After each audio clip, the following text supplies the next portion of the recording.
Hello, my name's Gavin Plumley, and I'm a cultural historian. Isolation's a strange thing. Just at the moment we should have been gathering for a music festival, we're being told to stick much closer to home. Currently, I'm enjoying these beautiful apple orchards around the village where I live. Some of us will be glad of the quiet.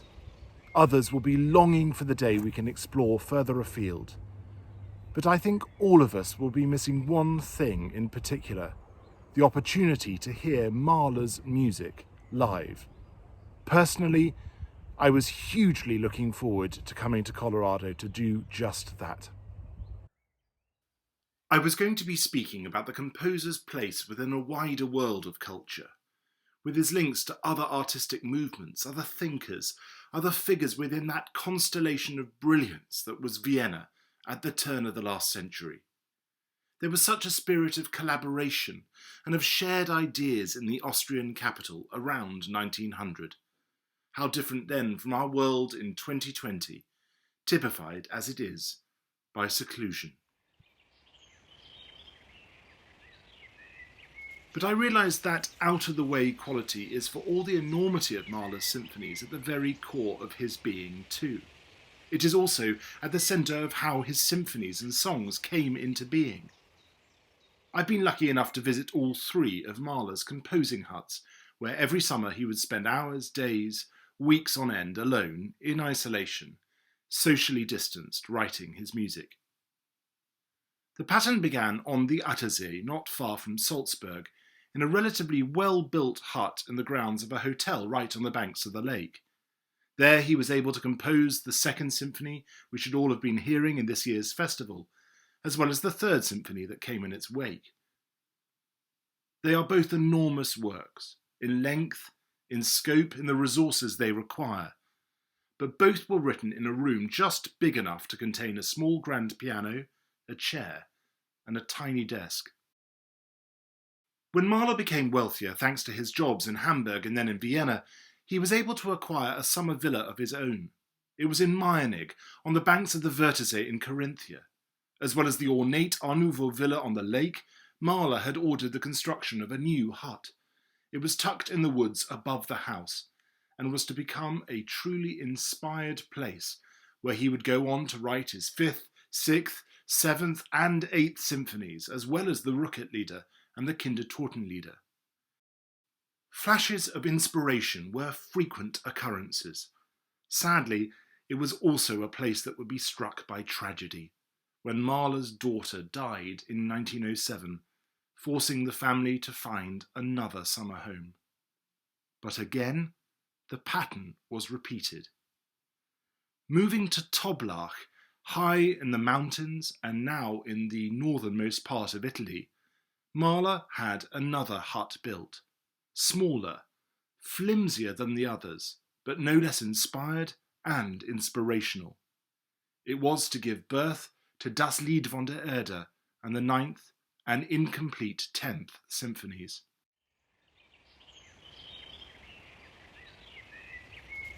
What Mahler's huts have made me realise, standing inside them and seeing them within the landscape, was that he was able to conceive enormous things in tiny spaces. His particular brand of symphony, which he told Sibelius had to embrace everything, was conceived in the area of a small bathroom or kitchen. The huts, all three of them, are calls to creativity, reminders that even in isolation, we can also be inspired. We can endeavour to speak great things. And when the current appalling situation has revealed even more disturbing things about the imbalanced societies in which we live, to speak truth to power.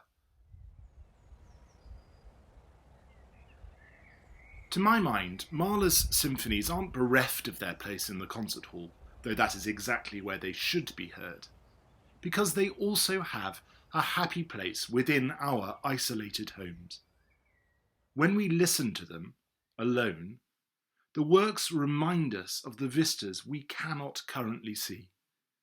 They remind us of the great struggle in life between forces of positivity and forces of negativity. They remind us of the things and the people we miss. They remind us that regardless of faith, there is, hopefully, a higher purpose. And they remind us in our isolation of words that Mahler himself decided to set to music. While he was living in Meiningen and composing in the second of his huts, Mahler chose to respond to a number of poems by Friedrich Rückert. A somewhat under-celebrated poet, Rückert nonetheless provided Mahler with exactly what he needed, including the words "Ich bin der Welt abhanden gekommen." This song is often performed as the last of the 5 Rückert-Lieder, and it was composed on the 16th of August 1901, not long before Mahler formally met and then married Alma Schindler. The poem is perfect. It tells us how, in isolation, the narrator has found peace and a true understanding of his or her place in the world. But more than that, it speaks of the consolation we can all find in thoughts of the beyond, in those we love, and most importantly, in the music we cherish, especially Mahler's. This is an English translation by my friend and colleague, Richard Stokes. I am lost to the world with which I used to waste much time. It has for so long known nothing of me, it may well believe that I am dead. Nor am I at all concerned if it should think that I am dead, nor can I deny it, for truly I am dead to the world.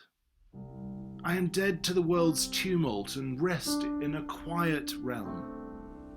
I live alone, in my heaven, in my love, in my song.